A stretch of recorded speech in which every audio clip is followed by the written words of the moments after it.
우리가 살아있음 앞에 감사하고 걸음마다 한 걸음 한 걸음마다 하나님의 은혜 아니면, 호흡 하나마저도 하나님의 은혜 아니면 할 수 없는 연약한 존재입니다.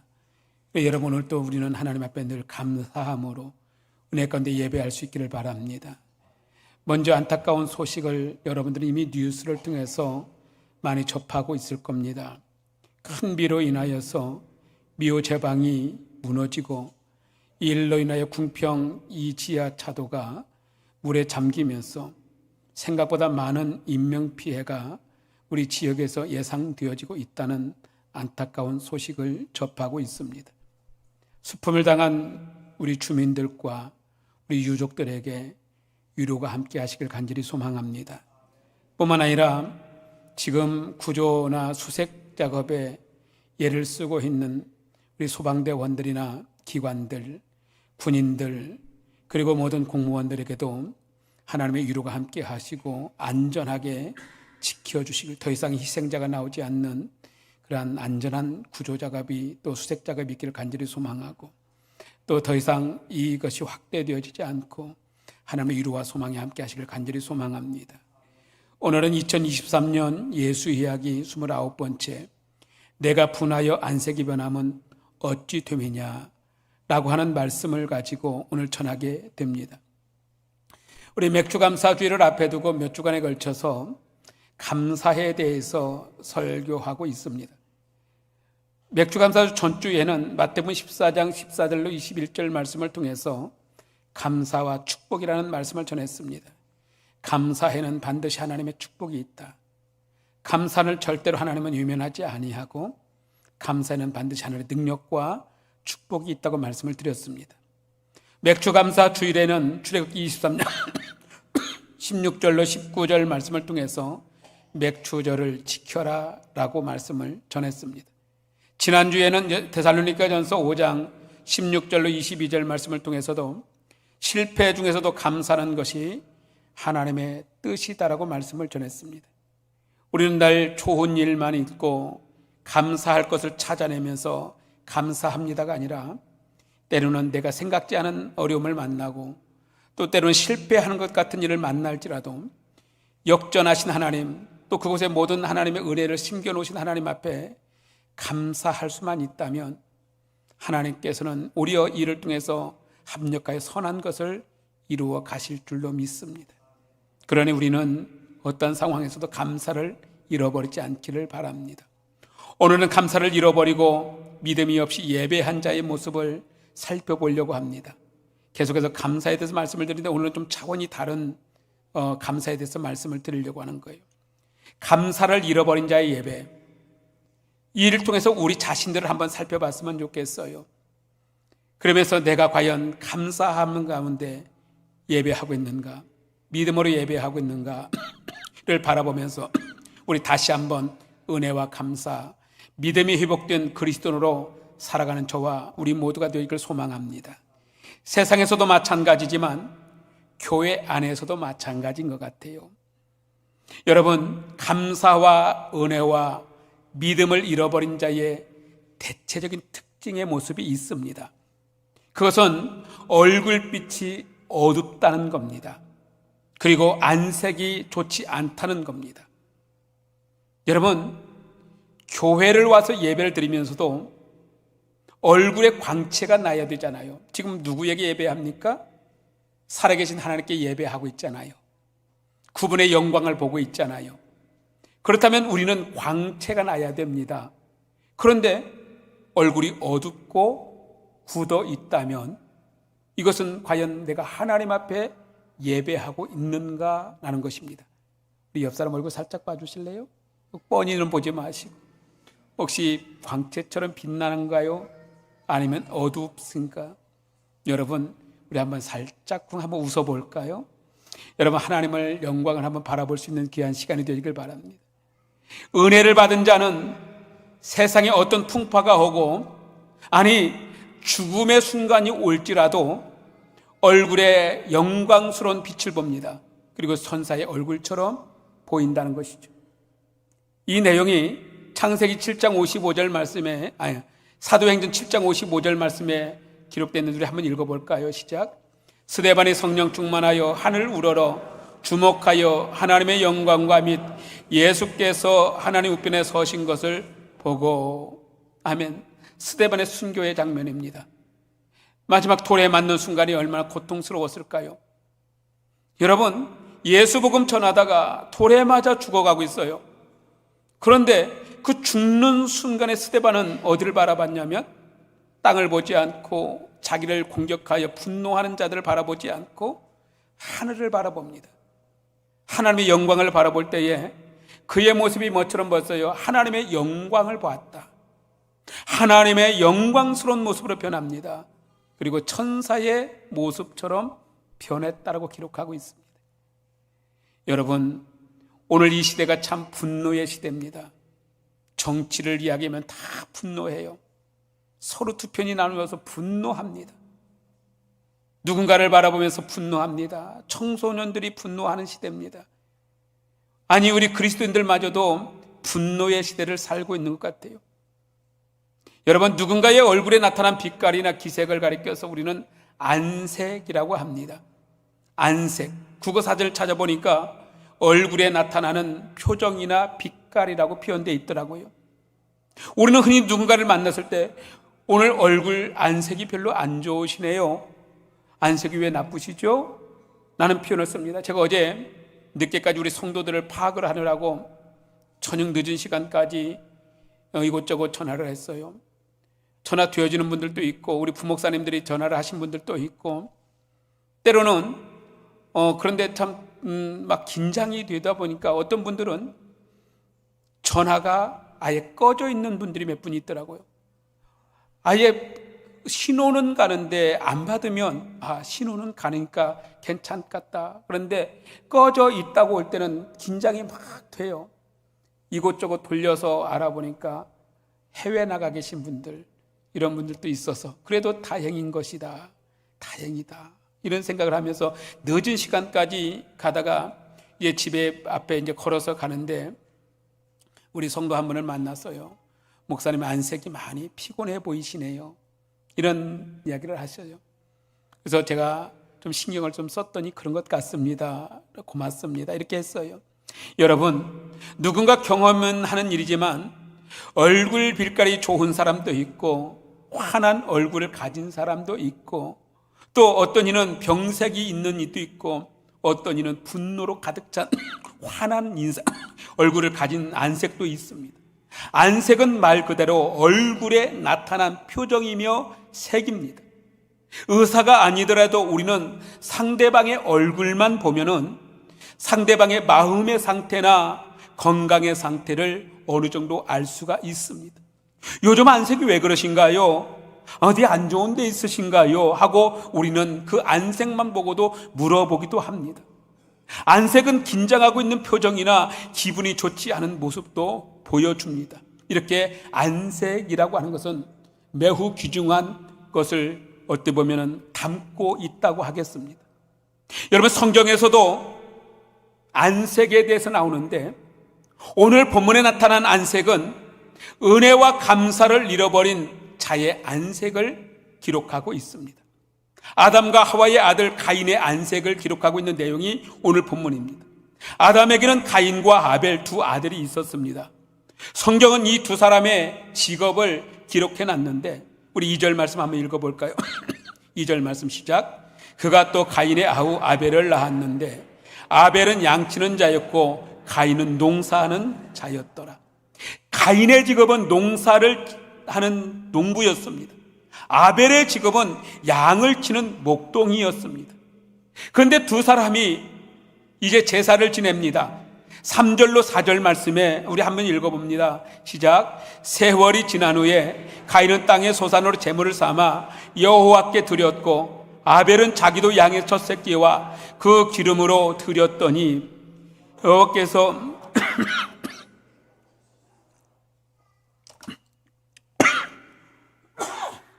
그렇습니다. 3절 말씀에 보면 세월이 지난 후에 라고 기록하고 있지요. 개역 개정 성경에는 세월이 지난 후에라고 했는데 해석이 좀 애매해요. 왜 그러냐면 세월이라고 하면 1년, 2년, 10년을 가리켜서 세월이라는 표현을 쓰죠. 그래서 이 성경이 조금은 해석이 애매한데 이 해석을 현대인의 성경에서는 이렇게 해석하고 있습니다. 현대인의 성경을 우리가 안 읽어봤지만 한번 같이 읽어볼까요? 3절 말씀 우리 현대인의 성경으로 한번 읽어보도록 하겠습니다. 띄워주실래요? 시작. 추수 때가 되어 가인은 자기 농산물을 여호와께 예물로 드렸고. 추수 때, 우리의 개역 개정에는 세월이 흐른 후에라고 해요. 그러나 현대인의 성경에는 추수 때가 되어, 이 해석이 아마 더 맞을 것 같아요. 왜 그러냐면 많은 시간이 지난 것 같지만 아마 우리 표현으로 하면 맥추감사주일이나 추수감사주일을 가리킬 정도 되는 것 같아요. 세월이 추수 때가 되어져서 두 사람은 이제 하나님 앞에 감사의 제사를 드리고 있습니다. 가인과 하벨의 제사는 결과가 뚜렷하게 나타났습니다. 4절 하반절과 5절 상반절을 한번 읽어보도록 하겠습니다. 시작. 여호와께서 아벨과 그의 제물은 받으셨으나 가인과 그의 제물은 받지 아니하신지라. 여러분, 어떤 결과입니까? 추수 때에 그들은 제물을 드렸어요. 가인은 땅의 소산물로, 아벨은 자기가 치는 양을 잡아서 드렸습니다. 가인은 농사를 지어 추수한 땅을 드렸고 이렇게 했는데, 여러분, 이 제사의 결과는 여호와께서 아벨의 제사는 받으셨지만 가인의 제물은 받지 아니하셨다라고 기록하고 있습니다. 아마 여러분들 목사님들의 설교를 통해서 이 결과의 이유에 대해서 많이 들어보셨을 겁니다. 어떤 분들은 아벨은 양을 드렸기 때문에 하나님 받으셨고 가인은 농산물을 드렸기 때문에 하나님이 안 받으셨다, 이렇게 표현하기도 합니다. 물론 이것이 완전히 틀린 해석은 아닐 수도 있어요. 왜? 어린 양과 그 보혈은, 피는 예수 그리스도의 십자가와 죽으심 그리고 그 피 흘리심을 상징하고 있기 때문에 이 아벨의 믿음은 믿음으로 이렇게 받아들일 수 있다고 할 수 있어요. 그러나 오늘 본문 말씀에서는 정확하게 왜 가인과 아벨의 제물을 받으시고 안 받으신 명확한 이유를 설명하고 있지는 않습니다. 그러나 신약 성경에서는 그 이유를 분명히 설명하고 있어요. 히브리서 11장 4절 말씀을 우리 성경을 통해서 답을 얻도록 하겠습니다. 히브리서 11장 4절 시작. 믿음으로 아벨은 가인보다 더 나은 제사를 하나님께 드림으로 의로운 자라 하시는 증거를 얻었으니 하나님이 그 예물에 대하여 증언하심이라. 그가 죽었으나 그 믿음으로서 지금은 말하느니라. 아멘. 여러분, 여기서 분명히 말합니다. 아벨의 예물을 왜 받으셨느냐? 믿음으로 아벨은 가인보다 더 나은 제사를 드렸다. 여러분, 믿음으로 감사로 드렸기 때문에 하나님은 그 예배를 받으셨다는 것이죠. 그렇다면 반대로 해석해 보면 왜 하나님은 가인의 제사를 받지 않으셨는가? 아벨의 제사는 믿음으로 드렸기 때문에 받으셨지만 반대로 말하면 가인은 받지 않음을 받았어요. 그 이유가 뭐냐면 믿음으로 감사를 잃어버렸기 때문에 받지 않으셨다는 겁니다. 여러분, 아벨과 가인의 제사의 차이는 제물의 차이가 아닙니다. 아벨과 가인의 제사는 믿음의 차이이고 감사의 차이였습니다. 믿음을 가지고 제사를 드린 것이 하나님 보시기에 더 좋은 예배였다. 여러분, 오늘 예배하는 성도 여러분, 이 시간에 우리는 예배를 드리되 무엇으로 예배를 해야 합니까? 우리는 믿음으로 예배를 해야 됩니다. 추수 때에 드려진 제사는 감사로 드려져야 합니다. 그러면 예배를 드린 후에 무슨 일이 벌어졌습니까? 5절 하반절 다시 한번 읽어봅니다. 시작. 가인이 몹시 분하여 안색이 변하니. 여러분, 가인은 안색이 분노한 모습으로 변하기 시작합니다. 예배를 드린 후에 하나님의 영광을 바라보고 하나님의 광채가 충만해야 될 그 예배자가 오히려 예배를 드린 후에 안색이 나쁘게 변했다는 것입니다. 하나님이 자신의 예배를 받지 아니하신 데 대한 불만, 또 동생 아벨이 드려진 제사를 받으셨다는 이 분노의 모습으로 그는 안색이 안 좋게 변하게 시작한 겁니다. 예배의 결과에 대한 분함이 얼굴의 안색으로 바꾸어 놓은 것이죠. 예배 후에 안색이 어두워진 것입니다. 여러분, 오늘 예배자가 가져야 될 마음이 여기에 있습니다. 이 자리에 여러분은 예배자로 나왔잖아요.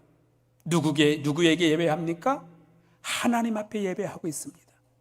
여러분들이 지금 어떠한 형편에서, 어떤 상황에서 나와서 예배하는지 모르겠어요. 누군가는 아침부터 부부싸움을 하고 나오신 분들도 있을 수 있고, 자녀들하고 다투고 나오신 분들도 있고, 또 누군가는 오늘 들려오는 소식 때문에 두려움과 분노의 모습, 국가와 어떤 분노의 모습으로 나오신 분들도 분명히 있을 겁니다. 그러나 중요한 것은 그렇습니다. 우리는 하나님 앞에 예배하는 예배자입니다. 예배자는 하나님 앞에 드려지는 예배여야 합니다. 믿음으로 드려지는 예배입니다. 환경과 상황과 내 마음의 중심이 어떠하든지 간에 중요한 것은 바로 하나님 앞에 믿음으로 드려지는 예배여야 합니다. 그런데 가인은 몹시 분하여 안색이 변해버리고 말았습니다. 예배의 결과된 분함이 얼굴의 안색을 바꿔놓았고, 예배 후에 안색이 어두워져 있는 모습을 봅니다. 우리는 흔히들 우리 자신도 나도 모르게 가인의 모습이 내 안에 있을 수가 있습니다. 예배 후에 내 안색이 좋게 변해야 되고, 하늘의 하나님께 영광을 돌리는 이 거룩한 예배가 사도 스데반이 하늘을 바라보면서 광채가 났던 것처럼 우리는 하나님 앞에 예배하는 자, 하나님을 바라보는 자로서 예배해야 될 우리가 분노함으로 바뀌어지고, 사람 때문에, 누구 때문에 여러분 예배를 드리고 난 후에 분노하게 되어진다면 이걸 가리켜 적반하장이라고 합니다. 여러분, 적반하장이라는 말은 무슨 말입니까? 도둑이 도리어 매를 든다는 뜻을 가지고 있습니다. 우리 속담에도 이런 말도 있어요. 방귀꾼 놈이 오히려 성낸다는 말도 있습니다. 자기가 잘못해놓고 성내는 경우를 비유합니다. 이 가인의 모습이 아닙니까? 우리의 모습일 경우도 많습니다. 여러분, 예배는 사람에게 드리는 것이 아니라 하나님 앞에 드려지는 것이 예배입니다. 누구 때문에 예배를 드리고, 누구 때문에 화가 나고, 누구 때문에 분노가 일어나고, 누구 때문에 내 속이 상하는 것은, 여러분, 이것은 하나님을 바라본 예배가 아닙니다. 예배는 어떠하든지 간에 우리는 하나님을 바라봐야 되는 겁니다. 내 안에 사람 때문에 분노가 일어나거든 여러분 다스릴 수 있기를 간절히 소망합니다. 여러분, 우리도 얼마든지 적반하장식으로 내 마음이 어두워지고 내 마음이 분노가 가득하고 내 마음에 믿음이 식어진 상태에서 예배를 드려놓고 하나님을 원망하고 아벨을 원망한다면 이것은 가인의 내 모습일 수도 있다는 사실입니다. 제가 노예 서기를 맡고 있다 보니까 우리 노예 안에 140여 개 교회입니다. 참 많은 일들이 교회 안에 있습니다. 어마어마한 일들이 일어나고 있습니다. 예배를 마치자마자 두 패가 나눠서 싸우는 사람도 있고, 서로 죽기 살기로 싸우는 일들도 허다하게 있습니다. 이걸 해결하는 것은 정말 어떤 것보다도 힘들어요. 예배 드리고 싸우는 것만큼 힘든 거 없어요. 우리 교회는 참 감사하게 지금까지 그런 일이 없어서 너무 감사해요. 근데 여러분, 예배를 드린 후에 무슨 일이 났습니까? 가인이 몹시 분하여 안색이 변해버린 겁니다. 여러분, 가인의 안색이 분노로 변하는 것을 누가 보셨어요? 예배 후에 그가 안색이 분노로 변하는 이 순간을 누가 보셨어요? 우리 6절 말씀 한번 다시 한번 읽어볼까요? 6절 시작. 여호와께서 가인에게 이르시되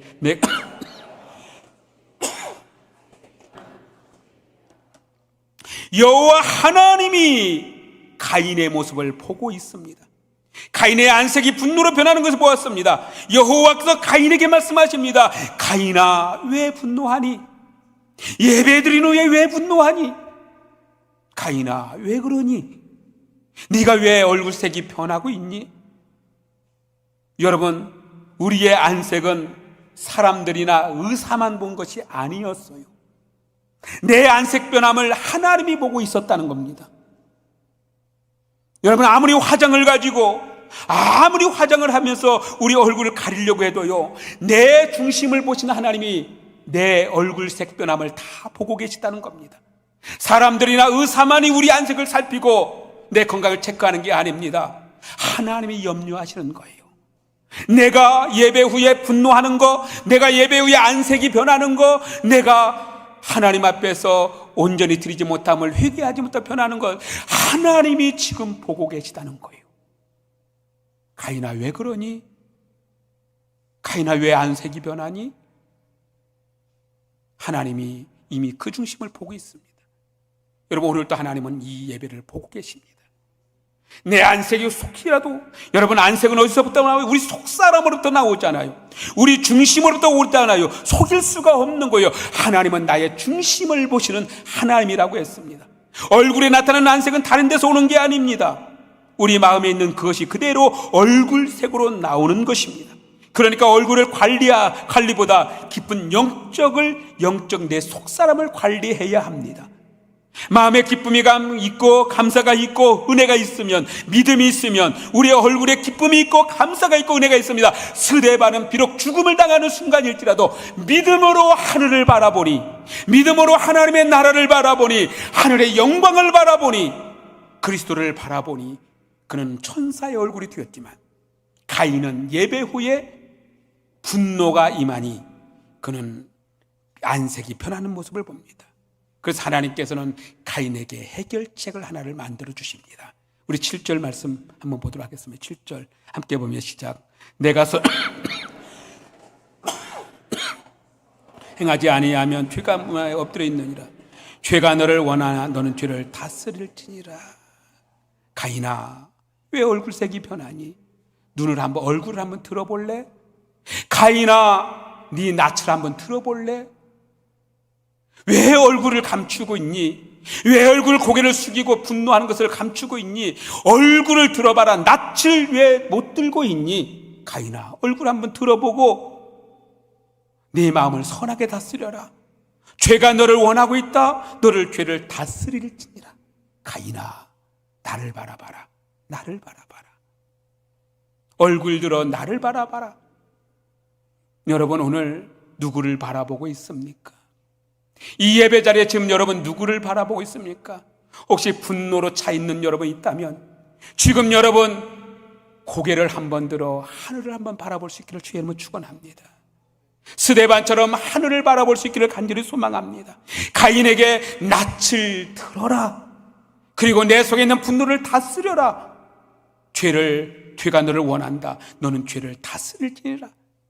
여러분, 예배한 후에 그는 이제 분노하고 있는 이에게 하나님의 회개의 기회를 지금 주고 있는 거예요. 가인아, 고개 숙이지 말고 낯을 들어 나를 바라봐라 하면서 그는 다시 한번 하나님께서 다스릴 것을, 회개할 것을 지금 허락해주고 있는 겁니다. 가인이 하나님께 예배를 드릴 때 감사와 믿음과 회개만 있었더라면, 하나님의 이 해결책, 하나님께서 주시는 이 명령에 한 번만 고개를 들어 천국 하나님을 바라봤더라면, 내 마음을 다스리라고 했던 하나님의 음성 듣고 회개 한 번만 했더라면 그가 살인자가 되었을까요? 감사함을 한 번만 했더라면 그가 망했을까요? 만일 가인에게 예배 가운데 철저하게 회개하는 심령으로 예배했더라면 예배가 거절되지 않았을 거고, 자신에게 죄가 있었음을 발견했을 것이고, 분노하여 살인하는 일을 행하지 않았을 겁니다. 가인은 예배 가운데 회개를 통해 분노를 내는 대신에 죄를 다스려야만 했는데, 저런 죄를 다스리지 아니함으로 실패자가 되고 만 겁니다. 오늘 여러분은 예배의 실패자가 되지 않기를 간절히 소망합니다. 지금 이 시간에 혹시나 여러분들 누군가 때문에 분노하고 있다면, 무슨 일로 인해 분노하는 상황이 있다면, 여러분 하나님을 한번 바라보길 바랍니다. 낯을 들어 천국을 바라볼 수 있기를 바랍니다. 그리고 내 안에 있는 분노를 다스릴 수 있기를 바랍니다. 가인은 회개해야 될 때 어떻게 했습니까?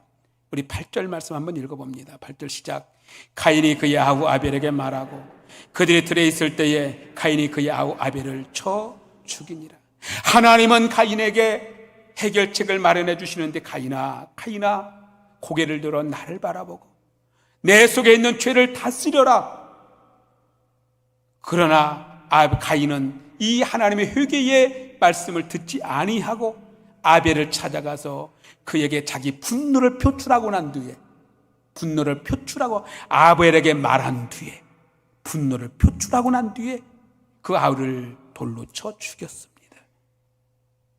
회개하라는 이 하나님의 권면, 하나님을 한 번만 바라보라고 했던 이 권면을 그는 거부하고 오히려 분노를 동생에게 표출하여서 결국에는 그 아들을 처음 아벨을 죽이는 최초의 살인자로 끝나지 아니하고 그 가인은 그 가문 자체는 구속사에서 완전히 배제될 뿐만 아니라 타락한 자들의 조상이 되어 노아 홍수를 앞당기는 그러한 타락자의 후손이 되어 선조가 되고 말았습니다. 뿐만 아니라 그는 일평생을 떠돌아다니면서 누군가가 쫓아올까 봐 두려워서 숨어 다니는 인생으로 그는 살아가야 될 수밖에 없었습니다. 그 자신에게만 영향을 미친 것이 아니잖아요. 자신은 살인자였고 하늘의 구속사에서 배제되었고 그 인생은 떠도는 인생으로 끝났을 것으로 끝나지 아니할 뿐만 아니라 타락자의 선조가 되어 그 후손들에게 미친 영향은 지대하여서 폭력의 선조가 되었고 그 자손들은 일평생 폭력의 자손들이 되고 많은 그런 안타까운 조상으로 끝나버렸잖아요. 미친 영향이 얼마나 큽니까? 예배 한 번이 그 인생에 미친 영향이, 감사가 잃어버리고 믿음을 잃어버린 예배가 그 자손에게 미친 영향이 얼마나 큽니까? 오늘날 우리는 각성해야 돼요. 이 예배 한 번 드리는 예배였지만 여러분 가볍게 드려서는 안 됩니다. 감사가 있고 믿음의 은혜가 있는 거룩한 예배자로, 그리고 때로는 내가 분노하고 때로는 답답함이 있을 때 고개 한 번 들어 천국을 바라보고 하나님을 바라볼 수 있기를 간절히 소망합니다. 그리고 죄를 다스릴 수 있기를 바랍니다. 사랑하는 성도 여러분, 오늘 예배를 통해서 나 자신을 돌아볼 수 있기를 간절히 소망합니다. 하나님께서 기회를 주실 때, 예배 자체가 기회잖아요. 예배를 드린다는 것 자체가 하나님의 은혜 자리로 나올 수 있다는 자체가 기회입니다. 회개하라, 고개를 들어라, 나를 바라보아라는 기회를 주신 것이 바로 예배입니다. 이것이 설교이잖아요. 사는 동안 우리는 이 예배 자리에 나왔습니다. 감사 예배가 회복되어지길 바랍니다. 믿음의 예배가 회복되어지길 바랍니다.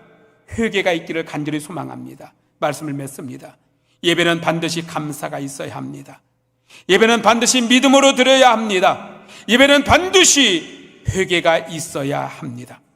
하나님의 말씀을 통하여 우리의 잘못을 뉘우치고 희우게 회개할 기회를 주십니다.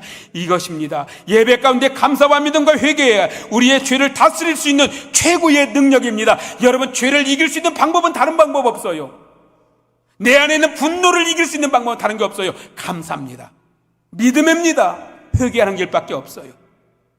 그래서 예배를 드린 후에 마음속에 엎드려 있는 분노가 사라지고 얼굴 안색이 평온해지고 천사의 얼굴처럼 빛을 발하고, 여러분이 오늘 예배를 통해서 여러분의 자손들이 대대손손으로 축복받는, 믿음의 대를 이어가는 천대까지 복을 받는 믿음의 역사가 있는 축복된 여러분의 가정과 가문 다 되기를 바랍니다.